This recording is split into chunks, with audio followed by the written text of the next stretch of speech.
मेरे प्यारे बच्चों, एक बहुत अच्छी लाइन है कि इश्क के नशा में साधु बन जाना, इश्क के नशा में साधु बन जाना, लेकिन किसी का बाबू सोना मत बनना, लेकिन किसी का बाबू सोना मत बनना।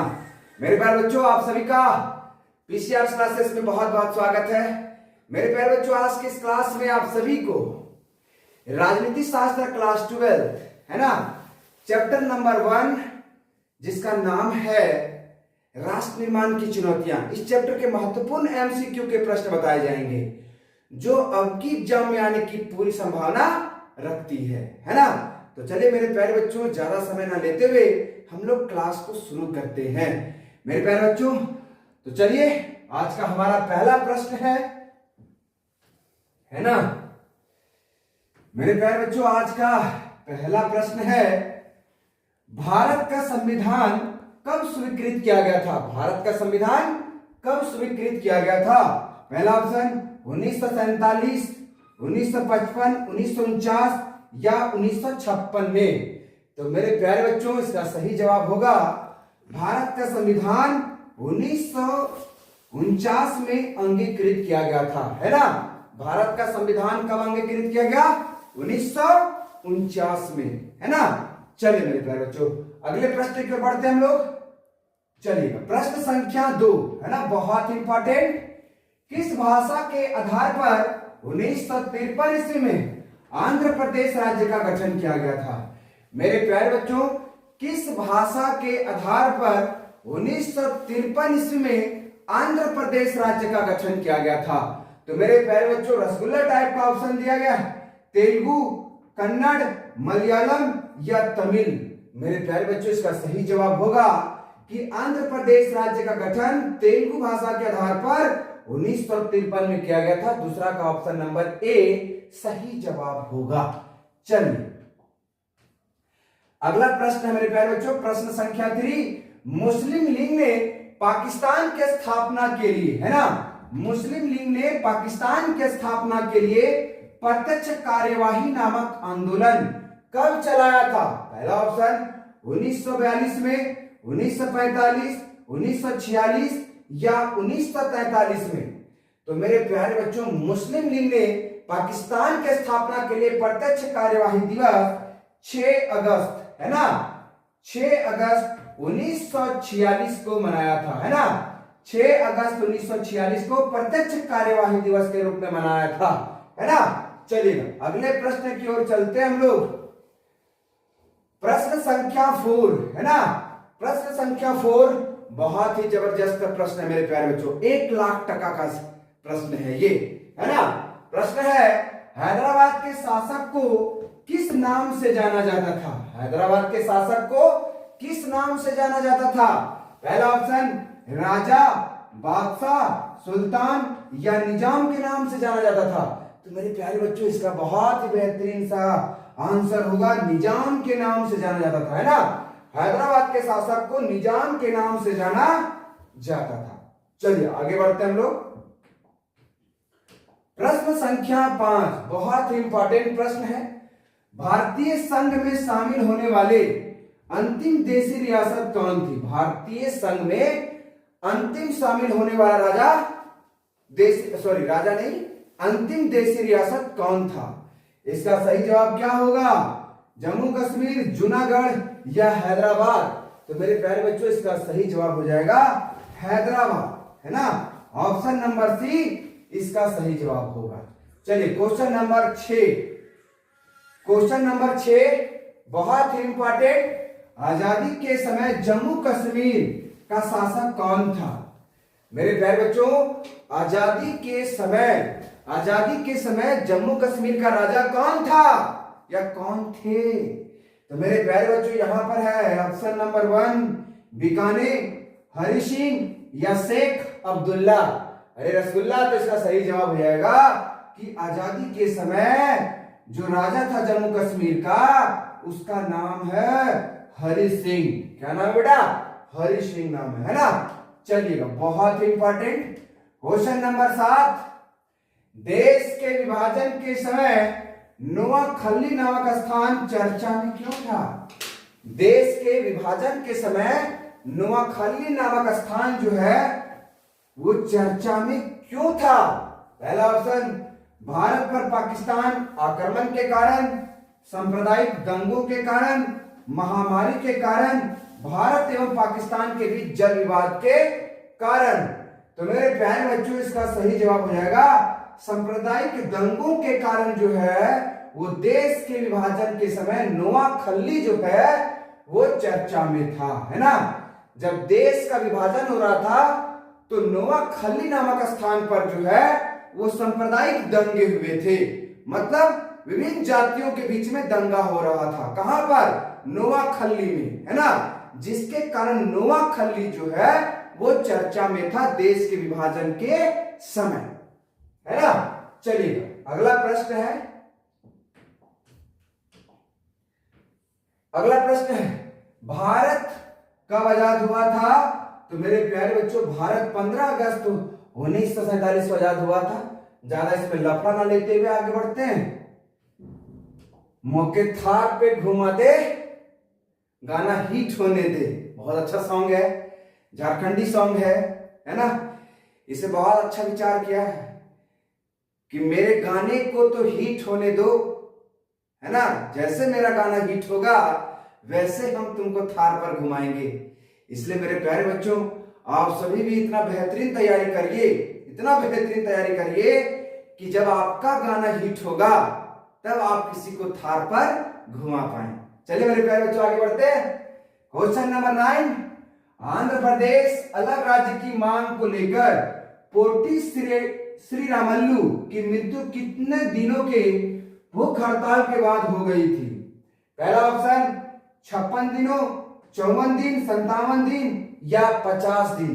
तो मेरे प्यारे बच्चों, इसका सही जवाब हो जाएगा 56 दिन, है ना। चलिए आगे बढ़ते हैं। क्वेश्चन नंबर 10, भारत का पहला प्रधानमंत्री कौन थे? ऑप्शन नंबर 1 सरदार वल्लभ भाई पटेल, चंद्रशेखर चौधरी चरण सिंह, लाल कृष्ण आडवाणी। तो सही जवाब होगा, सही जवाब होगा मेरे प्यारे बच्चों इसका, है ना, सही जवाब होगा इसका option number D, Lal Krishna Advani, है ना। लाल कृष्ण आडवाणी भारत के पहले उप प्रधानमंत्री माने जाएंगे। चलिए आगे बढ़ते हैं मेरे प्यारे बच्चों। अगला ऑप्शन है, क्वेश्चन में गड़बड़ी है भाई, है ना। क्वेश्चन नंबर 10 ना, भारत का पहला उप प्रधानमंत्री कौन थे, है ना। तो मेरे प्यारे बच्चों, इसका सही जवाब हो जाएगा सरदार वल्लभ भाई पटेल, है ना। मिस्टेक, है ना, कौन हो जाएगा? सरदार वल्लभ भाई पटेल, इसका सही जवाब होगा। थोड़ा सा मिस्टेक हो गया, हम लोग भी हार्ड मार्क्स के प्राणी हैं। चलिए मेरे प्यारे बच्चों, क्वेश्चन नंबर 11, आजाद भारत के समक्ष मुख्यतः 3 चुनौतियां कौन सी थी, है ना। आजाद भारत के समय जब हमारा देश आजाद हो गया था तो इसके सामने कौन कौन सी महत्वपूर्ण चुनौतियां थी?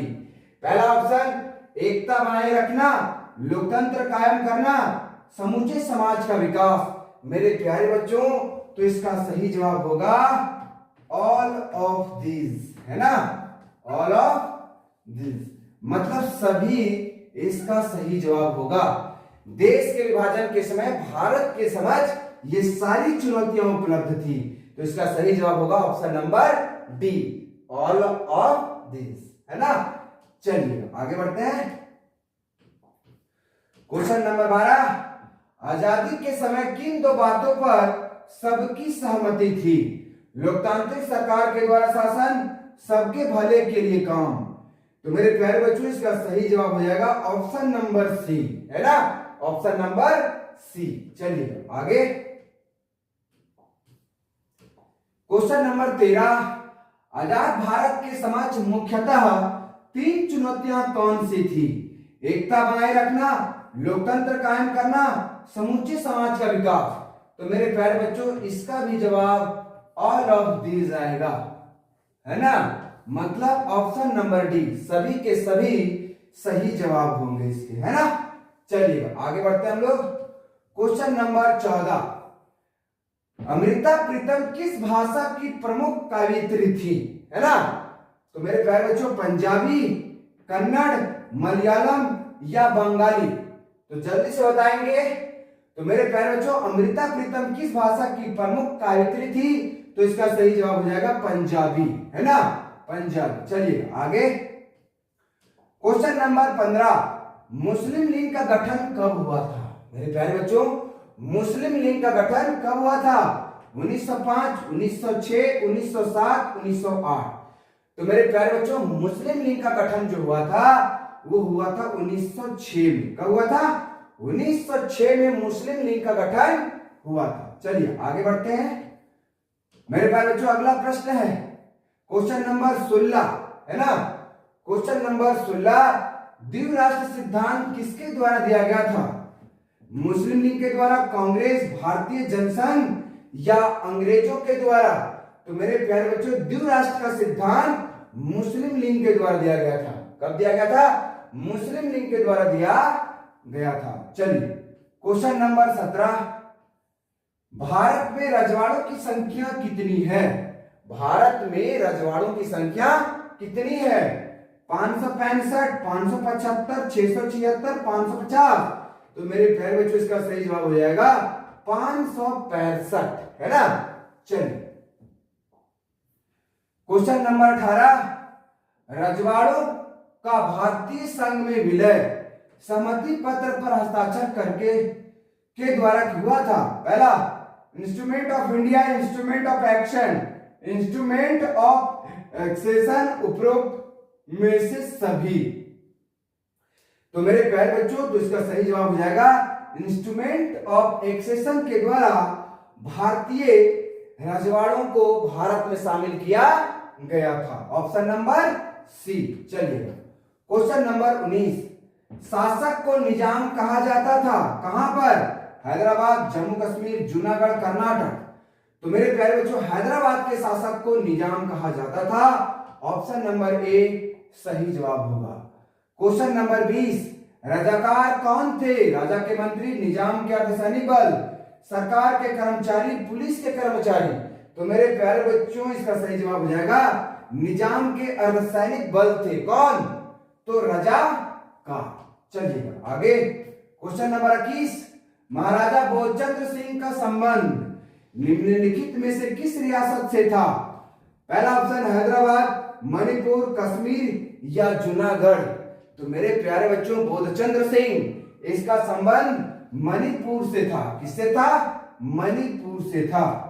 चलिएगा क्वेश्चन नंबर 22, भारत का पहला भाग है जहां सार्वभौम वयस्क मताधिकार के सिद्धांत को अपनाकर 1948 में चुनाव कराया गया था। पहला ऑप्शन केरल में, कर्नाटक, मणिपुर, बिहार? तो इसका सही जवाब हो जाएगा केरल में, है ना। चलिए क्वेश्चन नंबर 23, कांग्रेस का नागपुर अधिवेशन कब हुआ था? मेरे प्यारे बच्चों, कांग्रेस का नागपुर अधिवेशन कब हुआ था? 1919, 1920, 25, 26? इसका सही जवाब हो जाएगा 1920 में कांग्रेस का नागपुर अधिवेशन हुआ था, है ना। चलिए क्वेश्चन नंबर 24, भाषा के आधार पर राज्यों के पुनर्गठन का वायदा कांग्रेस के किस अधिवेशन में किया गया था?